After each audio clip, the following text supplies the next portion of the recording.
Look at my tray. It's getting ready, beautiful, and it's just sitting there. Here's the board, the cutting board. And the reason I didn't go all the way up with the, I mean, I didn't do any kind of waves down the bottom of the board. Look at this. I love this clear here by the water. See, that looks like real waves here. Look at that. The water. And yeah, I love the way this turned out. That's the wife from Laura's Art Corner. You can find her on Facebook. And the blues are from JR, just resin.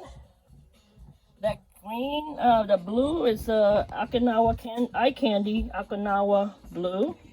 It's a gorgeous blue. I just ran out of it. I can't believe it.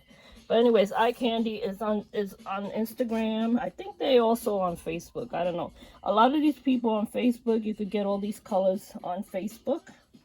Yeah. I like the way the side came out here. Look.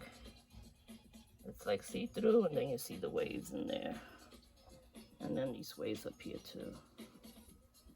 Nice, nice, beautiful waves. Look at that. Everywhere. So, you know, to get those waves, all you gotta do is swipe and do a little bit of that. Kind of burning the torch, get very low, and you get those nice, you know, cells that you want. I love it because you can see into the water and see all that. All right, guys. Love you all. Have a blessed day. God bless all. Bye.